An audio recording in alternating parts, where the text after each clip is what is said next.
मी आता काही नाही साहेब, मी या निंबाच्या झाडाला फंदा टाकणार आहो. मी आपला हत्यार केल्याशिवाय मला गत्यंतर नाही साहेब. मी फेड करू शकत नाही. आज लोकांचा पैसा घेऊन तो माझ्या जमत नाही देणार, तर मी हा निंबाच्या झाडाला फंदा टाकून आपला हत्यार करतो. मला न्याय भेटत नाही. पोलिसाकडे गेला तरी पोलीसवाला साहेब आम्ही काय करावं, आज हत्यार करण्याची पाळी आली आमच्या मागं, तर आम्ही काय करून घ्यावं. असेच आम्ही येऊन पाहिला तर पुरा सरकारने करून ठेवून दिला होता सर. तर आम्ही या जगावर कसा अजून न्याय नाही भेटून राहिला आम्हाला. एव्हरी टाइम न्यूज नेटवर्क, हर पल आपके साथ. देशोधडीला लावणे आणि त्यांना आत्महत्या करण्याला शेवटी एकदा सांगा की तुम्ही काय करणार आहात आता. यांना न्याय मिळवण्यासाठी तुम्ही काय करणार आहात. यांना न्याय मिळवण्यासाठी आम्ही स्वतः उपोषणला बसू, त्यालाही आम्ही उपोषणला बसू तहसीलदाराच्या समोर, आणि ही तक्रार आम्ही जिल्हाधिकाऱ्याकडे देऊ, आणि हे पोलीस कमिशनरकडे यांची तक्रार देऊ, मीडियाकडे देऊ. आम्ही हे प्रकरण दाबणार नाही. आम्ही या प्रकरणाला उचलून धरू, कारण की या प्रकरणाला जर आम्ही उचलून धरणार नाही तर अशाच पद्धतीने आमच्या समोर शेतकरी आत्महत्या करतील. आणि मोठी माणसं या जमिनीवर डोळा ठेवून असल्यामुळे आणि जळण त्यांना पैदा झाले असल्यामुळे हे सतत त्यांच्या जगंजीच्या मागे लागलेले आहेत. एव्हरी टाइम न्यूज नेटवर्क, हर पल आपके साथ.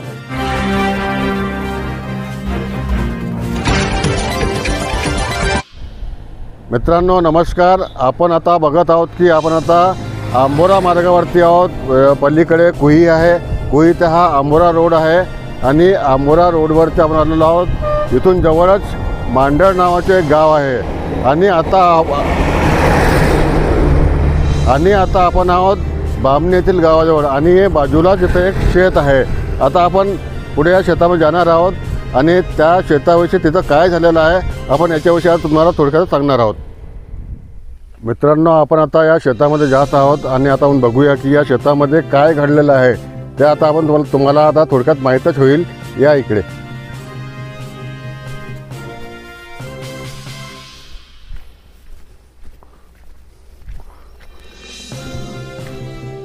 मित्रांनो आपण आता या शेतामध्ये आलेलो आहोत. आपण बघतो की इथं एक शेत आहे, आणि इथं पराठीचं पीक लावलेलं आहे.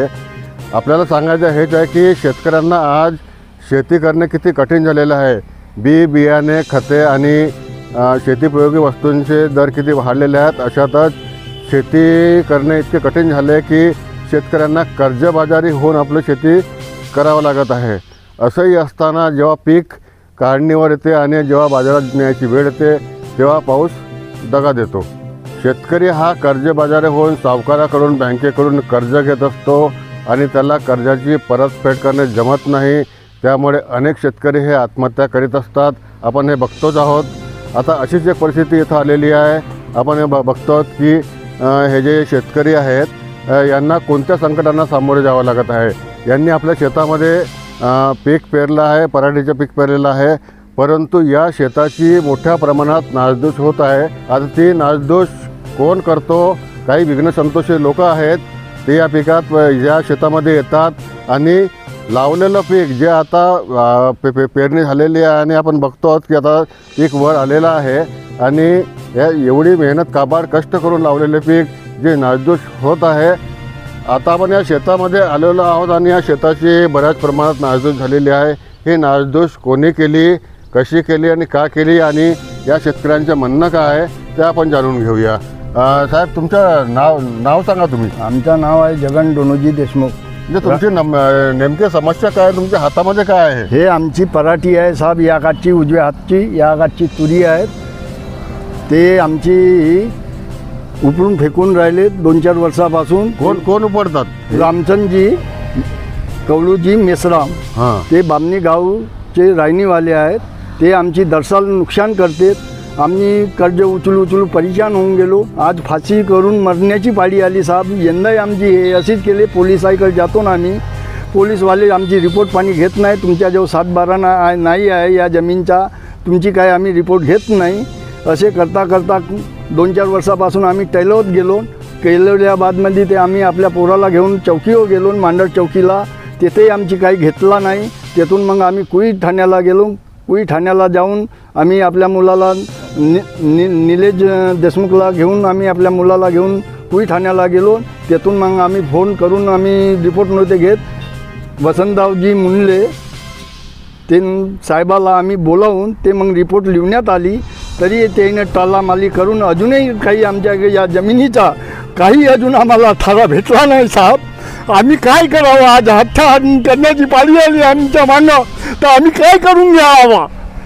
आणि तुमचं आता किती नुकसान झालेलं आहे? आमच्या करीम आज 2 लाखाचा का 1.5 लाखाचा नुकसान झाला ते या 2-4 वर्षापासून. हे दसाल टोंगराभर कमराभर पराठी होत देतात नाही, असे उकळून सारेदान करते. हे तुरीचे झालं, हे पराठीचे झालं आज साहेब, ते आम्ही कवर असे सैन करावचे. तुम्ही इथं शेती करण्याकरता इथे तर पराठीचं पीक लावलं, याच्याकरता तुम्ही किती कर्ज घेतलं? बियाणे वगैरे काही कर्ज घेतलं असेल? आज 1 लाख रुपये आम्ही कर्ज घेतलेले माणसाहून साहेब. तर आम्ही आता हे खंडन कसा करावं? हे पराठीचा पुरा नुकसान करून आमची उपडून फेकून दिली त्या मेसरामना, रामचंद मेसरामना आमची पराठी उपडून फेकून दिली. हे बामणी गावचे आहेत, ते म्हणतात का तुमचे बापाचे 7 बारे नाही आहेत, काही नाही आहेत, तुमची पराठी जागा नाही आहे. तर आम्हाला हे पोट भरावासाठी आम्हाला तहसीलदार साहेबांना जमीन दिली आहे. आज मी 20-25 वर्षापासून येतात जगत आहो, आपल्या मुलाला घेऊन मेहनत करता आहो. तर ज्या व्यक्तीने तुमच्या शेतीची नासधूस केलेली आहे त्याची तक्रार तुम्ही कुठं केली?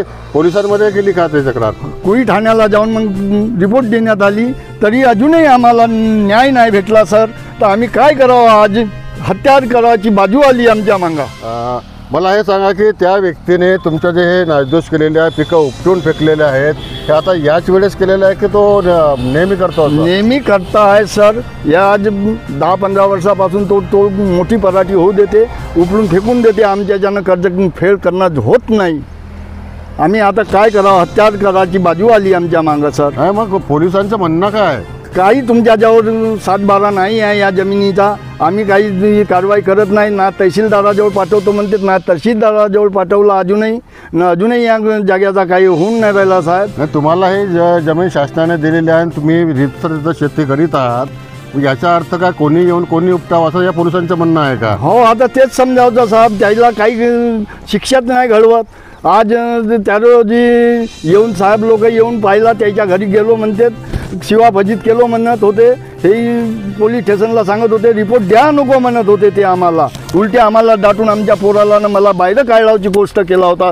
तेव्हा म्हणले साहेब आमच्या कामाला आले, तेव्हा आमची रिपोर्ट लिहिण्यात आली पोलीस स्टेशनला. ना आज कोणी नाव सांगला कोण पाहिलं. तर आज मी म्हणतो का हे कटाऱ्याचे बामणीचे पुरुषोत्तमजी अंकलजी हे कटाऱ्या गावचे आहेत. त्यानं स्वतःजी येऊन दाटला, त्याला झाडं उपलटानी पाहून गेल्या वर्षी. यंदा आमच्या पोराला फोन लावून एक बामणीचा गायधने त्यानं फोन लावून त्याला नाव सांगला, 2-4 जणांनी तुमची पराठी उपडून फेकून दिली म्हणत होते. असेच आम्ही येऊन पाहिला, तो पुरा सगळ्यांनी करून जाऊन दिला होता सर. तर आम्ही या जगावर कसा अजून नाही भेटून राहिला आम्हाला. एव्हरी टाइम न्यूज नेटवर्क, हर पल आपके साथ. वसंतरावजी मुंडले साहेब, आता तुम्ही इथंच होते आणि या शेतकरी बांधवांनी आपल्याला त्यांची व्यथा सांगितली आहे. ते अक्षरशः रडत आहेत, कारण की ते कर्जबाजारी होऊन इथं शेती करतात आणि त्यांची शेती काही लोक इथं उपटून टाकतात, नासधूस करतात. आता त्यांची व्यथा आपण बघितली आणि त्यांनी तुमचा उल्लेख केलेला आहे, म्हणून तुमच्याकडून थोडी माहिती जाणून घ्यायची आहे किंवा नेमकं प्रकरण काय?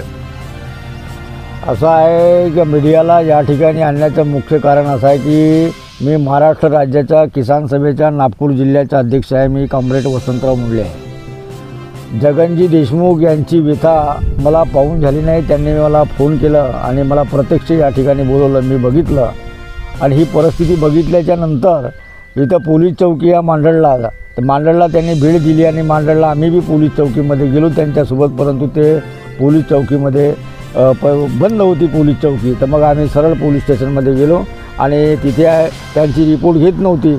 इथे जे पोलीस चौकीमध्ये जे लोक 5 वर्षापासून ड्युटी करतात, ते मोठ्या माणसाचे कामं करतात, त्याच्यामुळे परिस्थिती या भांडळीची चेंज झालेली आहे. आणि त्याच्यामुळे आम्ही पोलीस स्टेशन कोईला गेल्याच्या नंतर आम्ही त्यांना सांगितलं का मला विचारलं की तुम्ही कोण आहे. त्यांना सांगितलं का तुम्हाला माहीत आहे मी कॉम्रेड वसंतराव मुंडले आहे, मी महाराष्ट्र राज्य किसान सभेचे अध्यक्ष आहे आणि या शेतकऱ्याची नुकसान झालेली आहे, तुम्हाला हे रिपोर्ट दखलपात्र गुन्हा नोंदवावाच लागेल. मग त्यांनी मला म्हटलं साहेब तुम्ही थोडेसे बाहेर थांबा, आम्ही यांना विचारतो. म्हटलं ठीक आहे. मी रितसरपणे त्यांनी रिपोर्ट दिली आणि मग त्याची रिपोर्ट देऊन त्यांना म्हटलं की आम्ही त्यांना आता ताकीद देतो आणि त्यांच्याकडे जातो आणि त्यांना आम्ही सांगतो समजवून, असं त्यांचं तोंडी म्हणणं होतं. तुम्ही रिपोर्ट देऊ नका म्हणाले. आम्ही म्हटलं रिपोर्ट तुम्हाला द्यावेच लागेल, कारण की दरवर्षी वेळोवेळी तो शेतकरी परेशानीमध्ये आहे आणि मी जिल्ह्याचा अध्यक्ष आहे आणि माझ्याच्याने पाहून होत नाही आणि तक्रार तुम्ही कसं तर आम्ही आंदोलन केल्याशिवाय राहणार नाही. म्हणून मग त्यांनी ते दखल घेतली आणि दखल यासाठी घेण्यात आली का जे सिस्टीम चालू आहे, जे व्यवस्था यांनी बनवली आहे. मला सांगा की आता जे शेतकरी बांधव ते आणि तुम्ही पण पोलिसांकडे गेले, त्यांना ही व्यथा सांगितली तरी काही होत नाही, तर तुमचं पुढचं पाऊल काय आहे? याच्यानंतर काय करणार आहे तुम्ही? सांगितलं ना आम्ही तुम्हाला, याच्यानंतर आम्ही आंदोलन करून रस्त्यावर उतरणार आहोत आणि या शेतकऱ्यांना म्हटलं की आता इथेच स्वयंपाक बनवायचा, पती पत्नीसोबत इथंच राहायचं, जागा सोडायची नाही. आणि जो कोणी तुमच्याकडे येत असेल पुन्हा, आम्ही शेतकरी यांना त्यांना हे आत्महत्या करण्याची वेळ येण्याची पीक जे आता महागाचं बियाणे आहे, रासायनिक खत आहे आणि केंद्र सरकारने GST लावल्यामुळे शेतकऱ्यांना शेती परवडत नाही आहे आणि एक तर वरून त्याच्या मालाला भाव तर मिळतच नाही. पण दुसरं महत्त्वाचं असं आहे की असं जर प्रसंग त्याच्याकडे आता आत्महत्येशिवाय त्यांना पर्याय काय आणि अशा आत्महत्या आपण होऊ द्यायच्या का तालुक्यामध्ये? मग आपण किसान सभेचं काम करायचं आहे. आपल्याला आंदोलन करतो आपण. 750 शेतकरी या दिल्लीमध्ये आंदोलन करून उपोषणला मरण पावले. आम्हीसुद्धा दिल्लीच्या आंदोलनामध्ये सहभागी झालो होतो. आता आम्ही जर शेतकऱ्यांसाठी प्रयत्न करायचे, झटायचे, हे आमचं कर्तव्य आहे. आम्ही झटत असतो. जगनसारखे अनेक शेतकरी या भागामध्ये आहेत आणि आम्ही त्यांच्यासाठी हे काम करत असतो. त्यांच्याकडून जमिनी हिसकावून घेतल्या जात असतात आणि हे मोठ्या माणसांना जमिनी दिल्या जात असते. हा प्रकार चालू आहे आणि याचा उदरनिर्वाह जो आहे पोट भरण्याचा, या जमिनीशिवायच्या जगनजोड काही नाही. मुंडले साहेब, या प्रकरणामागे हे जे इथलं पीक उपटून फेकतात, यामागे दुसरं काही कारण असू शकते का, की जमीन हडपण्याचा किंवा काही असं?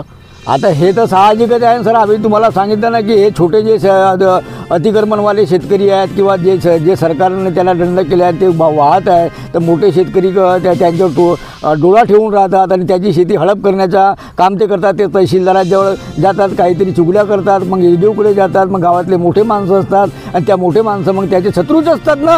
आणि भांडवलशाहीचा हा नियमच आहे की त्यांचा शोषण करणे, रक्त पिणे, त्यांना देशोधडीला लावणे आणि त्यांना आत्महत्या करण्याला. शेवटी एकदा सांगा की तुम्ही काय करणार आहात आता? यांना न्याय मिळवण्यासाठी तुम्ही काय करणार आहात? यांना न्याय मिळवण्यासाठी आम्ही स्वतः उपोषणला बसू, त्यालाही आम्ही उपोषणला बसू तहसीलदाराच्या समोर आणि ही तक्रार आम्ही जिल्हाधिकाऱ्याकडे देऊ आणि हे पोलीस कमिशनरकडे यांची तक्रार देऊ, मीडियाकडे देऊ. आम्ही हे प्रकरण दाबणार नाही. आम्ही या प्रकरणाला उचलून धरू, कारण की या प्रकरणाला जर आम्ही उचलून धरलं नाही तर अशाच पद्धतीने आमच्या समोर शेतकरी आत्महत्या करतील आणि मोठी माणसं या जमिनीवर डोळा ठेवून असल्यामुळे आणि जळण त्यांना पैदा झाले असल्यामुळे हे सतत त्यांच्या जगनजीच्या मागे लागलेले आहेत. धन्यवाद sir. Every time news network, हर पल आपके साथ. आपले शेतकरी बांधव जगनजी देशमुख यांनी आपली आता व्यथा सांगितली आहेत आणि त्यांनी तुमच्या नावाचाही उल्लेख केला आहे. त्यांनी म्हटलं आहे की जो व्यक्ती इथं कपाशीचं पीक वगैरे पराठीचं पीक उपटतो आणि नासधूस करतो त्याला तुम्ही बघितलेलं आहे. आम्हाला प्रथमदर्शनी असं वाटलं की यांनी जे सांगितलेलं आहे ते खोटे असू शकते, पण तुम्ही आता प्रत्यक्ष इथं आहात, तुम्ही काय सांगणार याच्याविषयी? तुमचं नाव सांगा पहिल्यांदा. माझं नाव पुरुषोत्तम मनकर आहे, मुक्काम कटार आहे. पण त्याच्यासाठी मी मांडल्या माझी दुकान आहे. मी दुकानावर येत होतो, सायंकाळचे 7 वाजले होते. त्याच्यामध्ये मी तिकडून येताना मी या रस्त्यावर उभा राहिलो आणि कवडूजी मेसराम हे रामचंद हे पराठी उपडत होते. मी त्याला सांगत होतो का बापू हे पराठी उपडून राहिले बा, तुम्ही याला सांग काही शहाणपण. मी त्याला हटकलं. 2 जण होते. एक रोडवर होता, आपला रामचंद पराठी उपडत होता. त्याला मी त्याला सांगितलं का बापू हा पराठी उपडून राहिलेला बरोबर सांग. तर तो म्हणाला का याला सांगून राहिलो का उपडू नको बा. म्हणून त्याच्यासाठी मी त्याला विचारलं आणि सांगितलं मला हे बरोबर नाही करून राहिले तुम्ही. तसाच मग मी गावाकडे गेलो. मग याला फोन केला ते जगन देशमुखच्या पोराला का बापू ते पराठी उपळून राहिले, का करायचं तू करत बस एवढा बोलून झाले मी गावाकडे चालवले. बरोबर. नाही, तुम्हाला काय वाटतं की बा जे यांची जे नासधूस करत आहेत हे कितपत योग्य आहे? म्हणजे काय म्हणजे बरोबर आहे काय? मी तर बरोबर नाही. मी त्याला हटकलं बरोबर नाही बा. हा असा करू नको, तुला का लागते तोंडाला त्याला माग. पण तो काही बोलू शकला नाही, काही नाही. मी गुपचाप मग मी गावाकडे चाललो. हां मित्रांनो, आपण आता बघितलं की या शेतामध्ये यांनी जगनजी देशमुख यांनी या शेतकऱ्यांनी पराठीचं पीक लावलं, पीक वर आलं, छान पीक डोलायला लागला आहे आणि व्यवस्थित आहे अशा प्रकारामध्ये काही विघ्नसंतोषी लोक या शेतामध्ये येऊन शेतीचे नुकसान करत आहेत आणि त्यांनी हे पीक लावण्याकरता बियाणे घेतले, कर्जबाजारी झाले आणि एवढं झाल्यानंतरही काही लोक त्यांची पूर्ण मेहनत वाया गेलेली आहे. आता तुम्ही बघू शकता की इथं पराठी उपडलेली आहे, इथं पीक उपडलेलं आहे, बऱ्याच दूरपर्यंत आहे आणि त्या भागामध्ये काही तुरीचं पीक आहे, त्या तुरीचं पीकही उपटण्यात आलेलं आहे. तर मित्रांनो, आता यांचं म्हणणं असं आहे की आम्ही या प्रकरणाची तक्रार कुही पोलीस ठाण्यामध्ये केली, पण कुही पोलीस ठाण्याचे पोलीस अधिकारी, त्याचे PI कोणी काही तक्रार करत नाही आणि उलट ज्यांनी हे जे प्रकरण केलेलं आहे, नासधूस केलेले आहेत, त्यालाच ते संरक्षण देत आहेत.